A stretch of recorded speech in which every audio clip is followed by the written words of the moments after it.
Boa tarde a todas e todos. Meu nome é Vitor, sou defensor público. Estou aqui com o Robert para a gente gravar o bate-papo na Defensoria, mais um bate-papo aqui da Escola da Defensoria Pública do Espírito Santo. E dessa vez a gente vai tratar sobre um tema muito instigante e sobre uma decisão favorável que foi obtida na 7ª Vara Criminal de Vila Velha, da qual o Dr. Robert, defensor público, é o defensor público titular da 6ª Defensoria de Vila Velha.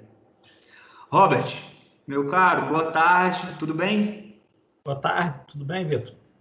Robert, a gente tomou conhecimento aí, você enviou no grupo criminal, eu achei essa decisão muito interessante, e foi aí que eu tive a ideia de entrar em contato contigo para que você pudesse explicar para nós aqui da escola como foi essa ação criminal e como foi, quais são as características desse processo, né? Para você, se você puder contar desde o começo, como é que foi. Claro, esse aqui é o tipo de processo que dá gosto da gente ver a sentença, né? Porque a gente que está na defensoria criminal está acostumado a só levar porrada, né? Então, quando a gente consegue uma decisão importante absolvendo o acusado, a gente tem que comemorar mesmo, ainda mais utilizando temas que são novos aí no STJ. O STJ recentemente que começou a reconhecer a necessidade de aplicação aí do artigo 226 do CPP de forma integral. E aí, esse caso específico é um caso que chamou a atenção desde o começo. Porque o que acontece? Só vou sistematizar aqui como que foi a síntese do processo. O acusado, ele foi e comprou um celular furtado. Levou para casa e ao inserir o chip para começar a utilizar o aparelho, esse aparelho, como estava com restrição de furto e roubo na delegacia, chegou ao conhecimento dos policiais, que apitou lá na delegacia, o aparelho tal foi habilitado. Com base na triangulação lá do sinal, chegaram à casa do sujeito, do suspeito, né, ora acusado, que estava com esse aparelho telefônico. E aí o acusado foi levado para a delegacia para prestar esclarecimentos. Até então, ele só estava com um aparelho, um produto de furto ou roubo, então, a princípio, seria uma receptação. E aí, o que acontece? Ao chegar na delegacia, a vítima desse telefone na qual o acusado estava, não reconheceu, né? Só que aí, no caso específico, a polícia foi e tirou fotografia do acusado e começou a chamar várias vítimas de furto e roubo de celular à delegacia. Então, quer dizer, começaram não a fazer a investigação dos fatos, mas aí começaram a investigação diretamente a partir do suspeito. Porque a partir do momento que você começa a chamar as vítimas para fazer o reconhecimento, você não tá procurando um suspeito a respeito do fato. Você está querendo achar provas contra aquele camarada que já tem ali, né? Esse cara está com o celular vamos desovar esses procedimentos que estão aqui na delegacia parado. E aí, uma das vítimas reconheceu o acusado juntamente com o outro suspeito que estava com ele. Dá licença. E esse reconhecimento da vítima, como é que é? Ela foi chamada na delegacia logo após o fato e foi apresentado para ela, foi usado aquele procedimento do artigo 226 do Código de Processo Civil Penal? Como é que foi? Então, aí eu vou chegar lá ainda. E o que acontece? A vítima nesse processo criminal, na qual o acusado foi denunciado por roubo, ela foi chamada à delegacia 1 mês depois, 30 dias após ela ter sido roubada. recebeu o telefonema da polícia, aqui, ó, acho que a gente pegou o acusado que roubou seu celular, você pode vir aqui na delegacia? Ela foi, compareceu à delegacia e apresentaram a fotografia dos dois suspeitos.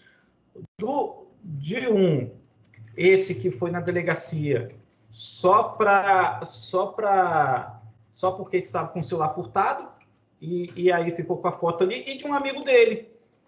E aí, o que acontece? Porque são dois. Mas por que são esses... e o outro entrou? Porque o policial, ele é do mesmo bairro dos dois acusados. Então, o policial já virou e falou, já pensou, esse aqui é amigo desse, como foram duas pessoas, toma aqui. Reconhece? E aí a vítima foi, reconheceu, né? E não teve mais nenhuma diligência na esfera policial e já foi oferecida a denúncia.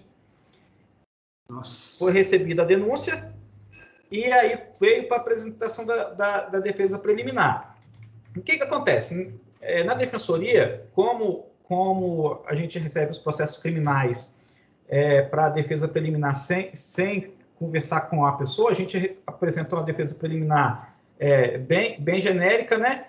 E quando chega na instrução, que a gente tem a oportunidade de conversar com o suspeito ali, o acusado, e ele explica para a gente tudo o que aconteceu, que a gente vai fazer a linha defensiva. Chegou no dia da audiência, o acusado explicou certinho o que tinha acontecido, né?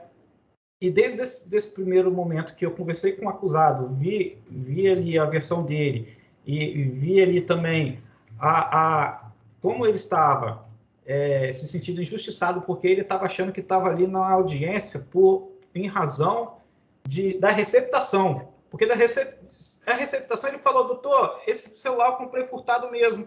Mas aí eu cheguei aqui e é outro processo de um roubo, de um celular que eu nem sei.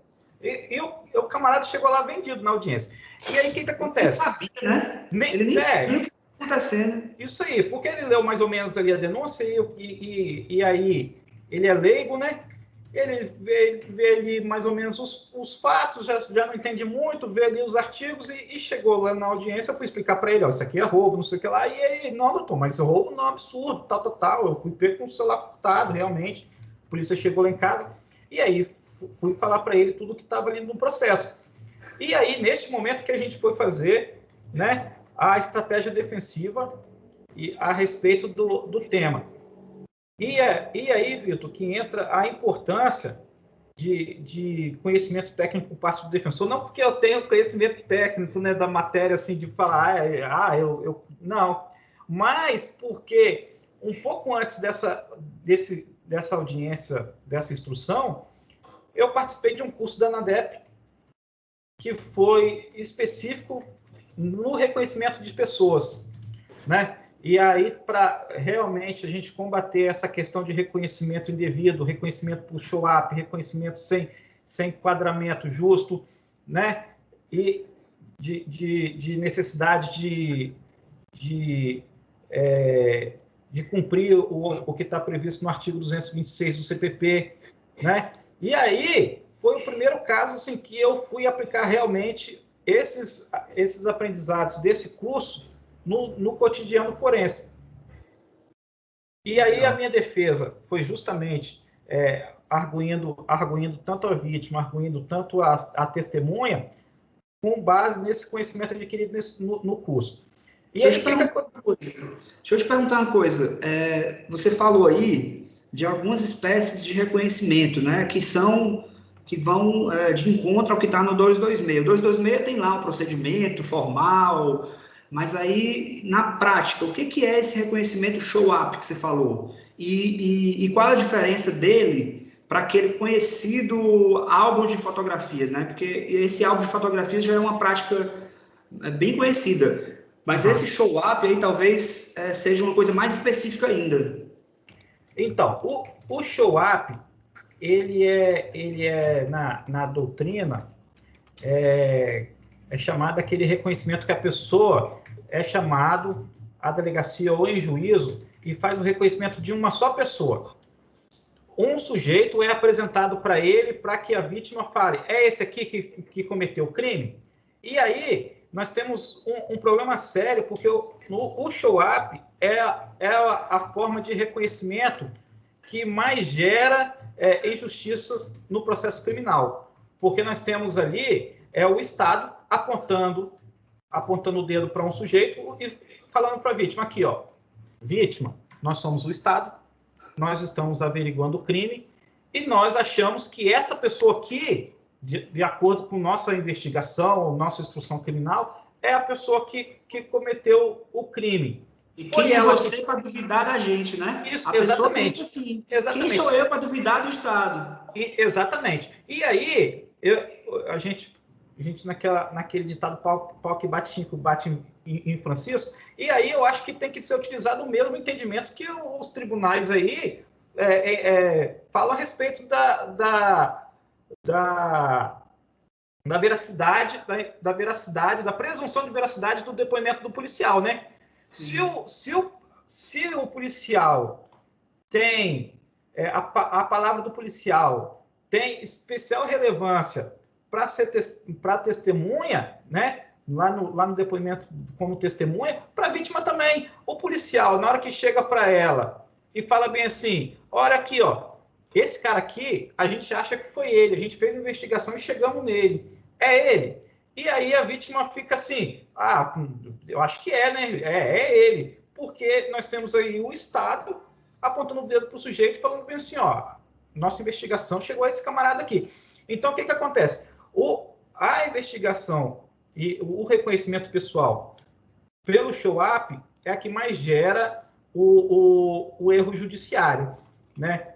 E aí, a gente tem aqui também o álbum de fotografias.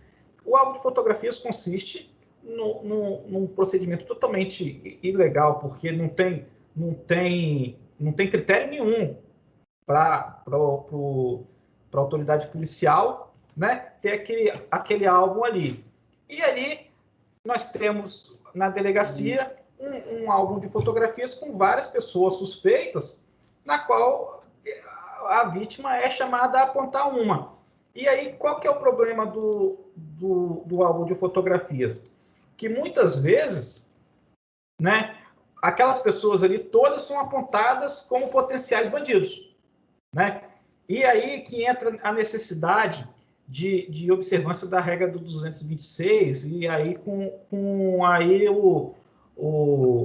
os estudos, né, de psicólogos, profissionais do direito, pessoas que lidam com questão relativa à memória, da necessidade de alguns requisitos mínimos para esse reconhecimento ser realizado de forma justa e sem minorando a possibilidade de erro judicial. E aí nós temos aqui alguns protocolos a serem utilizados aí, apontados pela doutrina, apontado por profissionais aí de outras áreas, é o seguinte, que a vítima, de acordo com o 226, ela anteriormente ao reconhecimento, ela tem que citar algumas características das pessoas.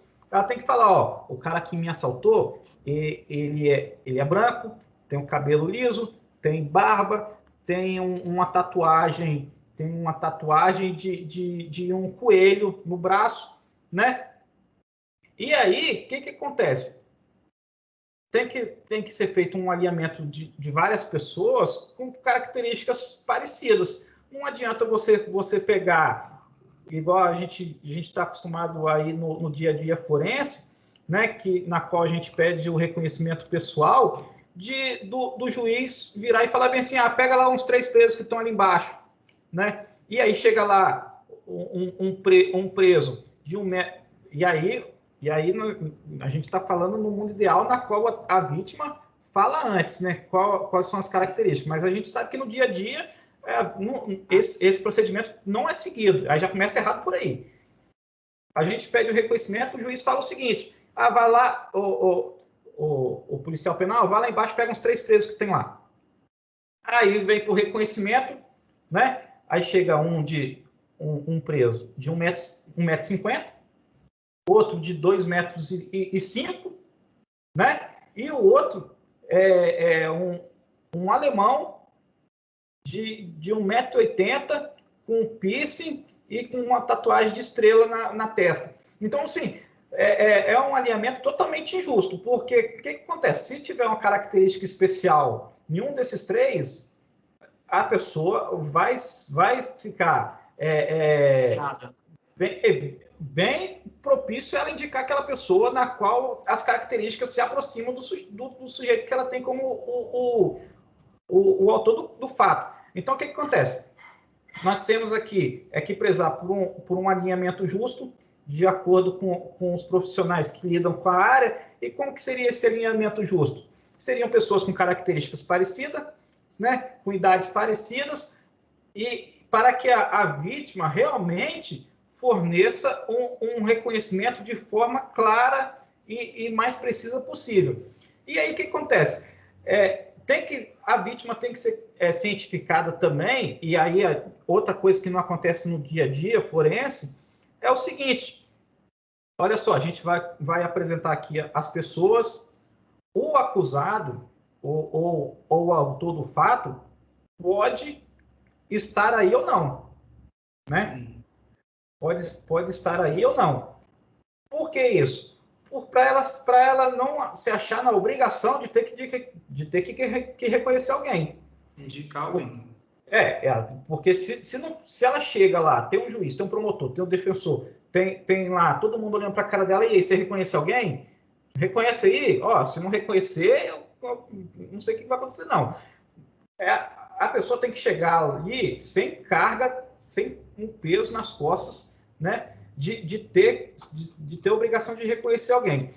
E aí, nós temos aí, inclusive, por exemplo, o reconhecimento fotográfico, que eu, sinceramente, antes de fazer esse curso lá da ANADEP, eu sempre fui com o pé atrás, porque como lá o artigo 226 não fala nada não tem essa previsão de reconhecimento fotográfico, eu sempre bati muito em cima. E aí então, é uma coisa que a gente vai vivendo e aprendendo. Os especialistas deste curso foram assim, unânimes em dizerem o seguinte: olha, o reconhecimento por foto, por si só, não é prejudicial ao acusado, né? Porque pesquisas demonstraram, nós temos estados americanos que adotam reconhecimento por foto, nós temos estados americanos que adotam reconhecimento por vídeo, porque lá nos Estados Unidos, por exemplo, cada estado tem a sua prerrogativa processual penal de fazer a sua persecução penal de acordo com a sua conveniência, né? E aí, nós temos lá reconhecimento pessoal por foto, nós temos reconhecimento pessoal por vídeo, nós temos reconhecimento pessoal em loco, que é mais ou menos que é utilizado aqui no Brasil. E aí, pesquisas demonstraram que, independente do tipo de reconhecimento que você utilize, se é por foto, se é por vídeo, ou se é presencialmente, se você garantir um alinhamento justo e uma quantidade de no mínimo 5 a 6 pessoas, né? Um alinhamento entre 5 a 6 pessoas, independente se for fotográfico por vídeo ou presencialmente, estará garantida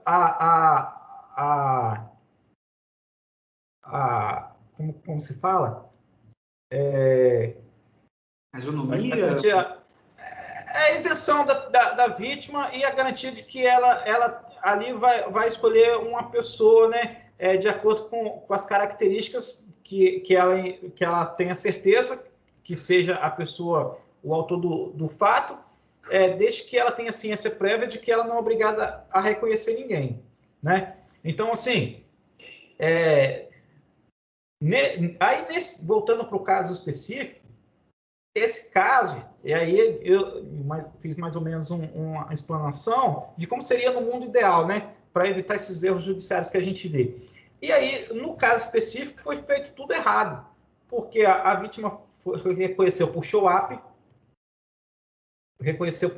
na delegacia, na fase policial, não teve qualquer outra diligência por parte da autoridade policial, ou seja, a denúncia se baseou exclusivamente no reconhecimento pessoal viciado.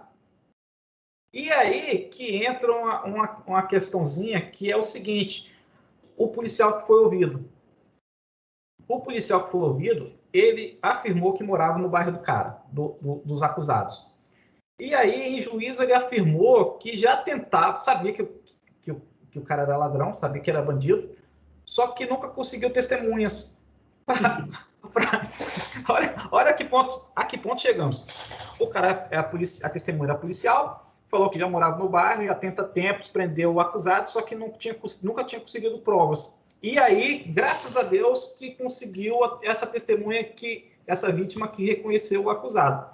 Era o objetivo de vida dele. Era né? o objetivo de vida. Ele estava caçando esse objetivo. Isso aí. Tanto é que na minha alegação final eu falo, doutor, olha só, se você analisar o que a vítima falou e o que o policial disse, o policial sabe muito mais coisas do fato do que a própria vítima. Porque a vítima fala que a vítima que apareceu uma vez na delegacia, então, assim, como é um fato isolado, tem muito mais chance dela dar um depoimento claro a respeito desse dia, porque é um fato especial na vida dela, e quando é um fato especial, a gente lembra melhor, né? Do que um policial, por exemplo, que prende ladrão toda semana, né? É o que a gente vê nas nossas audiências criminais aí. Do policial chegar lá, doutor, é muita coisa igual, então eu não consigo dizer qual é esse caso aí específico, porque eu não lembro, porque a gente toda semana prende ladrão, toda semana a gente prende traficante. Então, quer dizer, nesse caso específico, a vítima disse em juízo que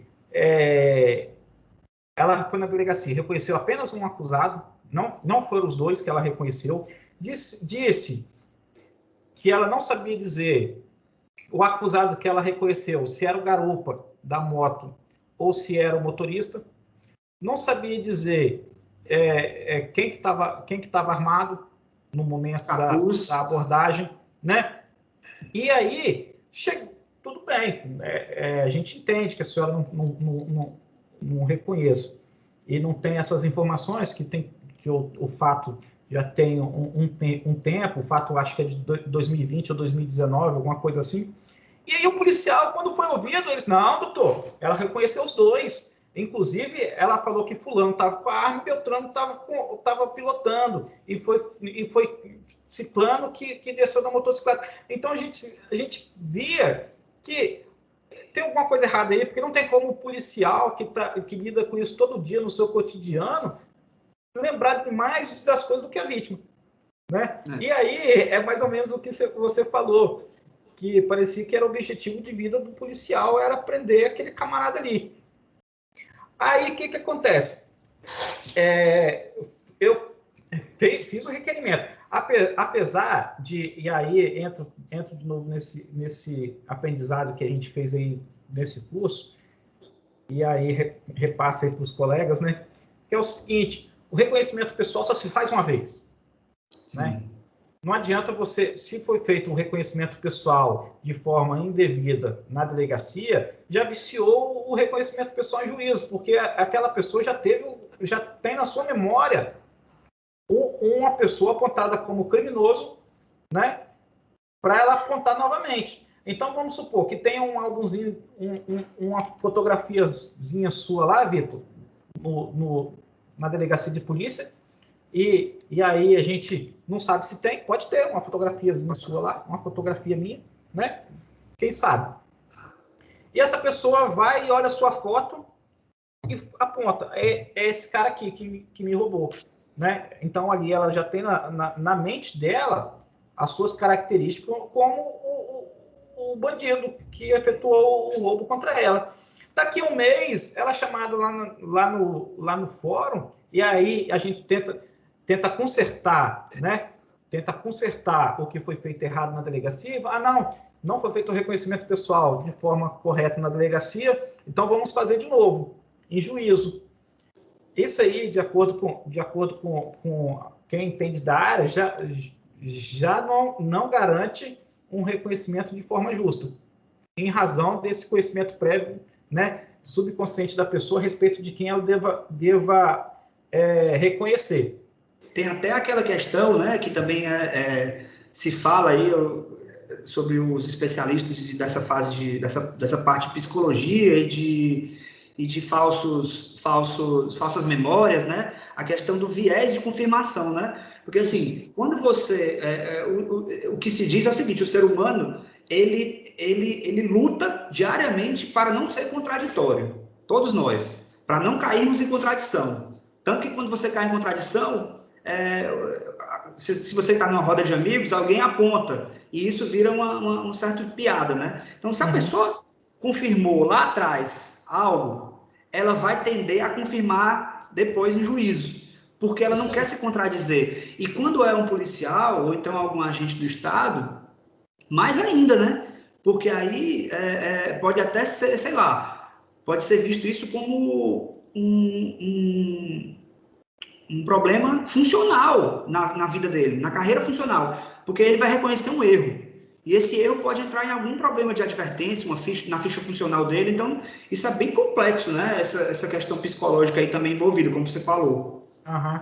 E aí, outra questão importante aí foi o seguinte, que nesse caso específico, mesmo sabendo do risco, né, a gente já tinha. Ele garantia que não era ele. A vítima já tinha ido lá na delegacia e reconheceu por foto há muito tempo atrás.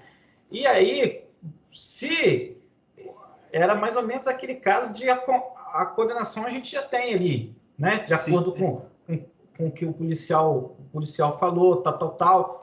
E aí, antes da oitiva desse policial, até antes do depoimento da vítima, eu pedi novamente o reconhecimento pessoal nos moldes do CPP, né? Tendo visto a conversa reservada com o acusado, e ele manifestou interesse, né, de ter o reconhecimento pessoal ali na audiência. E aí, o que acontece? Eu dei sorte, inclusive, porque o juiz indeferiu meu pedido. Né? O juiz virou para a vítima e perguntou aqui: a senhora acha que tem condições de reconhecer o acusado hoje?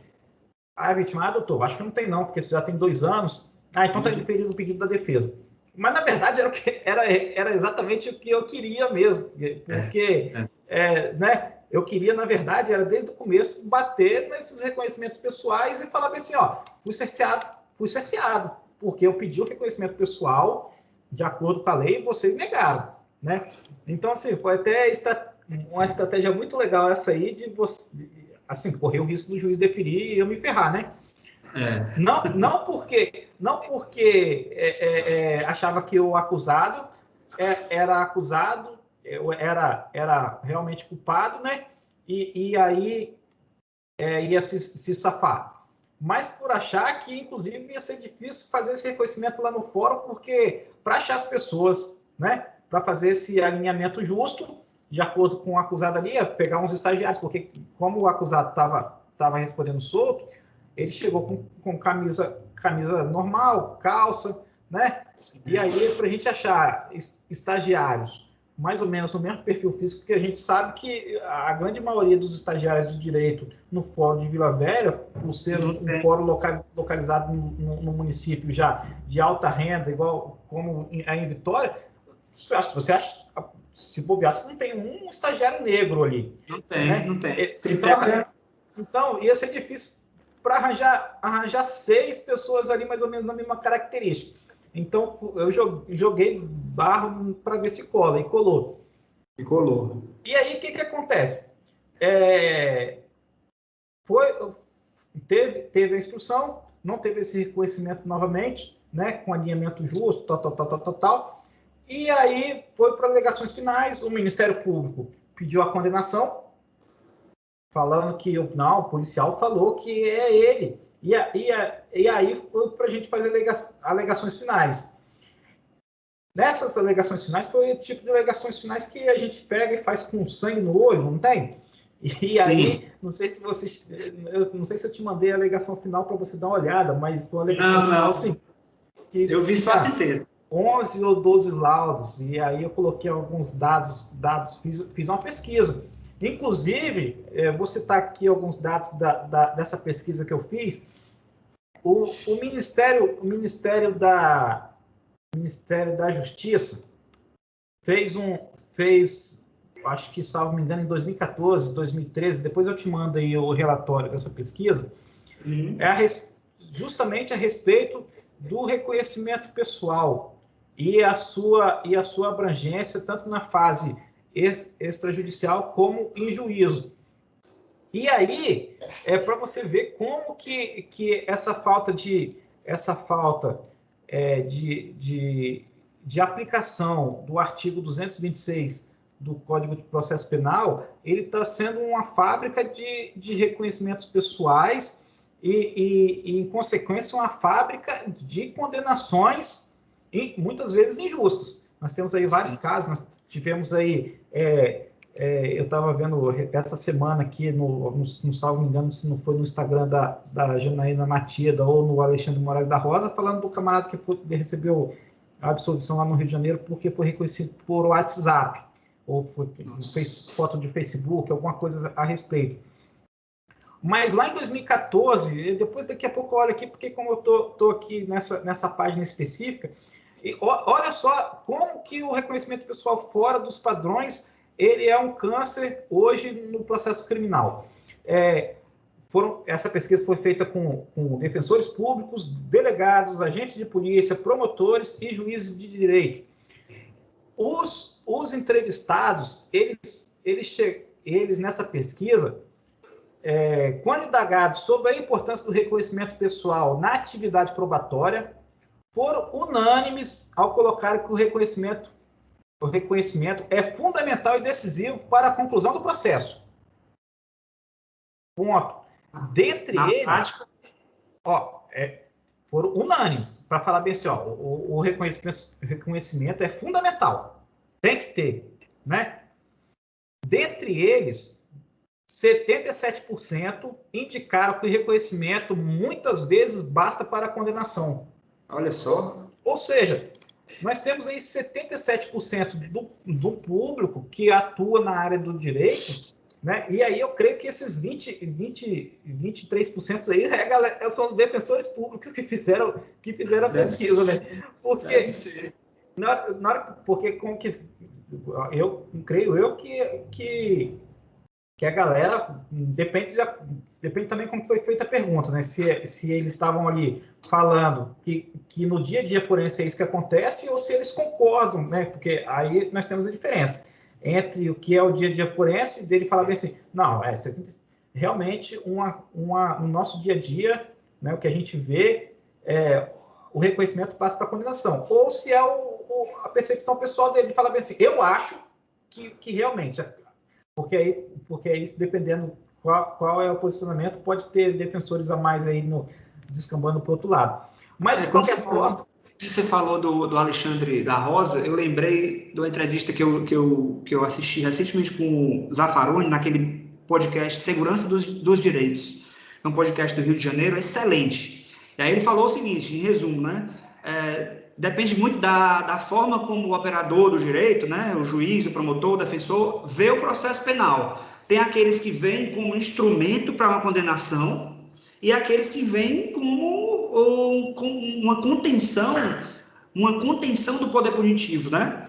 Então, assim, aí o Zaffaroni perguntou assim, imagine aí você que todos nós, juízes, promotores, defensores, advogados, todos nós, a gente suma do mapa de repente. O que vai acontecer com o poder policial? Ele vai reduzir ou ele vai aumentar? Ele vai aumentar tendendo ao infinito. Então, o papel nosso, que trabalhamos nessa área, é a gente conter esse poder. Porque a gente não tem o papel de aumentar esse poder, porque esse poder ele se aumenta, é natural que ele se expanda por si só. Então, nosso papel, segundo o Zaffaroni, né, é conter o poder punitivo. Porém, esse 77% aí que você falou, né, na verdade não, porque às vezes a pessoa acha que o processo penal, com aquela visão instrumental do processo civil, que o processo penal é um instrumento para condenar. para que a condenação ocorra da forma mais rápida, para que a condenação ocorra de uma forma sem obstáculo, de preferência com o defensor ou o advogado dativo ou particular, dizendo sim, senhor, né? Porque aí a condenação chega mais rápido, né? Isso aí. Agora, na hora que você vê uma pesquisa falar que de 77%, ou seja, quase 80%, indica que o reconhecimento basta para uma condenação, isso é assustador, né? Porque a gente sabe, no dia a dia, dificilmente o procedimento do artigo 226 é realizado devidamente.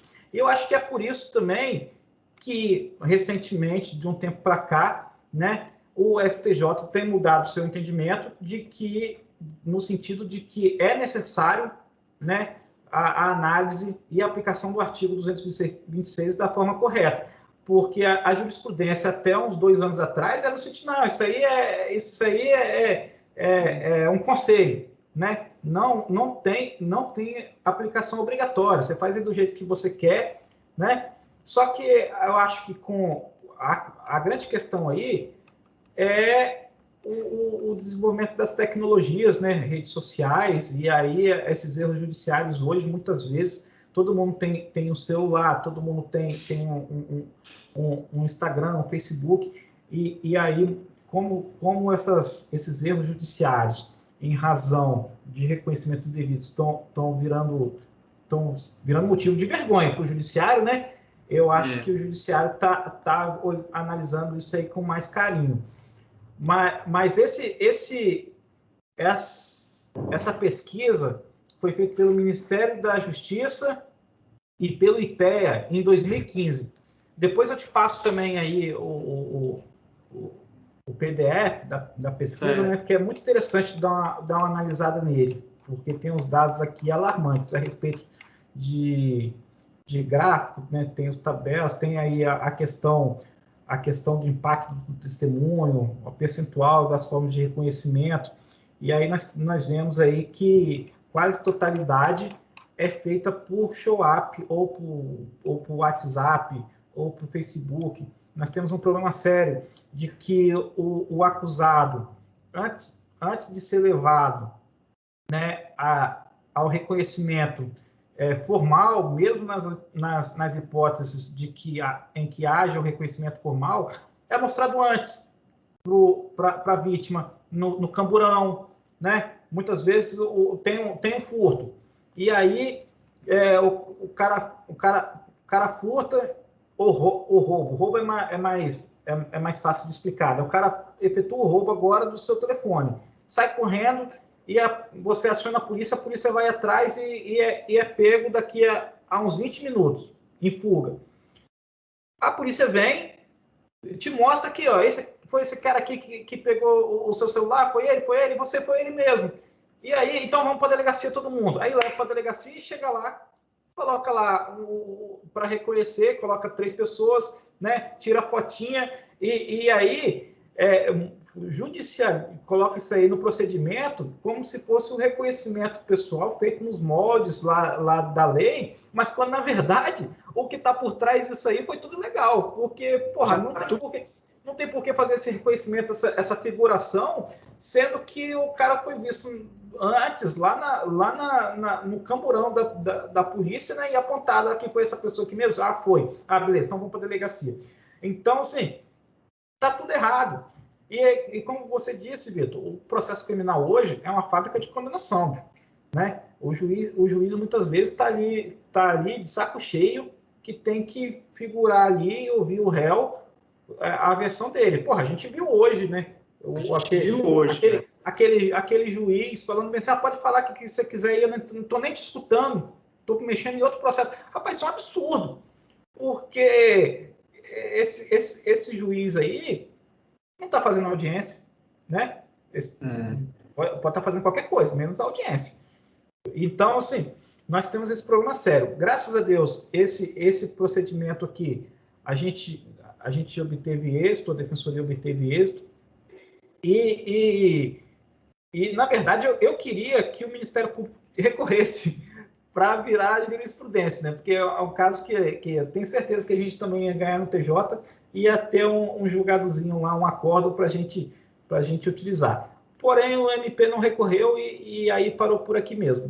Bom para o réu, bom para a gente, mas a gente sabe que ter jurisprudência, né, ter julgados, precedentes do TJ, do Espírito Santo, nesse sentido, é importante para fomentar essa utilização pelos juízes também. E aí, se você quiser, depois eu te disponibilizo aí a petição, né, que foi feita, e também os documentos aqui que eu utilizei aqui para fazer essa pesquisa para utilização aí como citações na petição. Quero sim, com certeza. E aí, duas coisas que eu queria pontuar antes de finalizar, que é esse, né, o papel da escola, da defensoria, né? A escola superior da defensoria pública tem esse papel de a gente promover e divulgar fatos, né, e artigos e textos e decisões favoráveis para que a gente consiga aprimorar nosso trabalho. E aí foi muito interessante o que você falou, porque assim, você é um defensor público, Robert, já titular da vara, ou seja, é um cara que tem muita experiência, um defensor público, já passou por muitos casos, e você teve um curso sensacional recente, e na primeira oportunidade que você teve pós o curso, você já aplicou na prática aquele curso, ou seja, é a prova de que esses nossos cursos que a gente faz, a ANADEP, né, que nós agora vamos ter também, vamos voltar a ter na escola, por conta do nosso novo espaço, né, que a escola está tendo agora no centro de Vitória. A nossa ideia é chamar mais professores, em breve, tomara, de forma presencial, né, porque também essa forma de live, de online, também já está bem superada, bem sobrecarregada, mas a ideia é essa. E aí, você me passando o material, eu vou encaminhar para os colegas para que seja usado, né? Caso deseje. Inclusive, fica aí a sugestão para a escola, disponibilizar esse curso aí para um curso Sim, parecido, legal. Né? Para os defensores, porque esse curso da ANADEP, como foi nacional e foi bastante concorrido, a gente teve alguns colegas aqui do Espírito Santo que fizeram, mas assim, muita gente ficou de fora também. E é um curso que a gente utiliza no nosso dia a dia, né?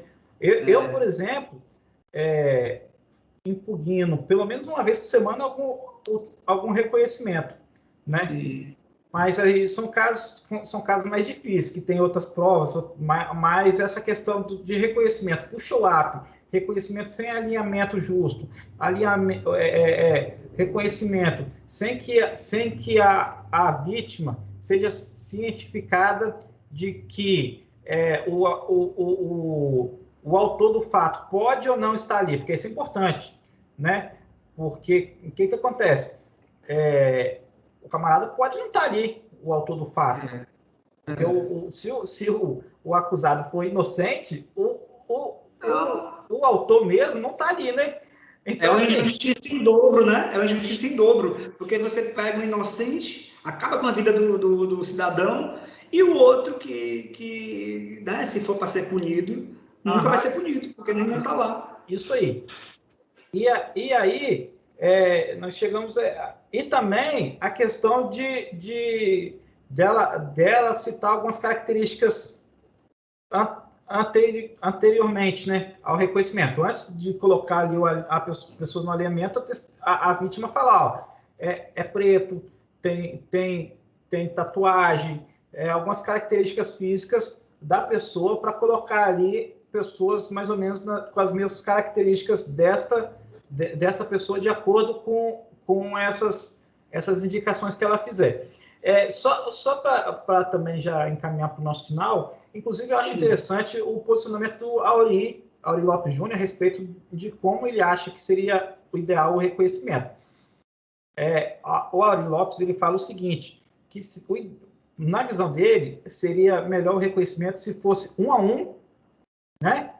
Vamos supor, tem 6 pessoas. E aí vai entrando um e a pessoa, não foi ele, aí sai, não foi ele, sai, não foi ele. De enfileirar, né? Você, foi esse aqui? Não sei. Então sai. E aí, passou a 6 pessoas. Ela não indicou, com certeza, nenhum acabou o reconhecimento, não reconheceu. Absolve. Não tem esse negócio de ela falar bem assim, eu acho que foi o 3, coloca aqui o 3 de novo para mim e o 5 para eu olhar para os dois. Não tem isso. É porque aí já prova que existe a dúvida, né? Isso aí. Outra coisa importante também que eu esqueci de falar, que agora citando esse exemplo aí do Auri, me veio à cabeça, que acabei esquecendo, é o seguinte, a vítima, ao fazer o reconhecimento, tem que também falar do grau de certeza. Uhum. Né? Então, ela vira e fala, eu acho que foi o número 3.